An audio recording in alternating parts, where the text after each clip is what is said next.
Maayong buntag sa tanan. Uhahay, naanap po inyong inahan nga sa baan, Charis. Maayong buntag, guys. Kumusta man na atong adlaw? I hope you're doing well, doing better. So, guys, kumusta man? Ha? I hope nga nagmalipayon og malinaw ng atong pagkatulog kagabi. Walay mga samukan nga mga daotang tao dira sa atong palibot.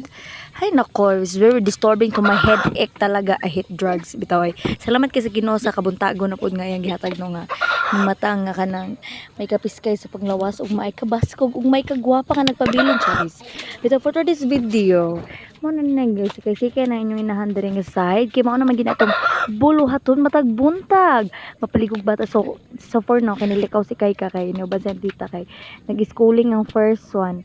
Kita diri maghimo lang ta ani ka kuan mga makaitsusan kay wala tay daghang labada karon ginagmay lang sa kaginana man jud nako og labang ako mga labonon guys kay next week will be my flight going to Japan Charis.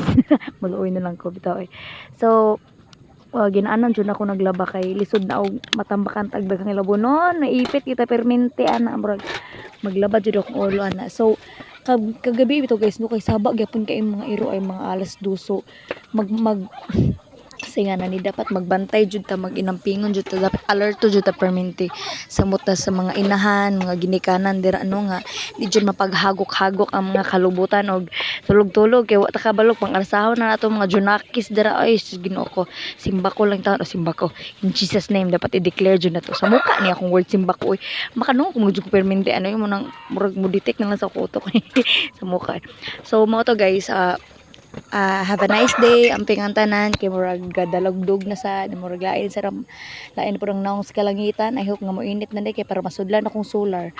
So guys, so I would like to say always and thank you kaayo sa mga taong nagasuporta right until now. So, salamat kayo sa inyong mainiton nga mga pagsuporta guys, sa mga hagback, mga legit bisbacker dara, mga legit engager dara sa ato mga friends and relatives, sa ato mga makablods and everything. Salamat kayo. So guys, pagpadayon lang kita sa ato mga buluhaton no, sa matag adlaw atong pasalamatan ang Ginoo kay wala gid tay mahimo gid sa atong makinabuhi kung wala siya nga nagka-sustain kanunay sa atong gikinahanglan no. Imagine good sa atong gininhawa pa lang daan kana grabe na gid siya kadako nga panalangin gid nga iyang ginahatag sa matag adlaw sa tuwa so deserve nga pasalamatan ginato sa kanunay ang pagkamatinud-anon sa Ginoo. So bisan man sa atong mga kapakyasan, mga unfaithfulness sa atong mga kinabuhi pagabot sa iya padayon nga unta po atong balusan ang Ginoo sa iyang pagkamaayo sa atong kinabuhi no. Isa ra man gid ang atong ikabalo sa giha, ang atong willingness, ang atong time, ang pinaka time natong ay hatag sa iya. So guys, thank you for watching and God bless. Bye bye.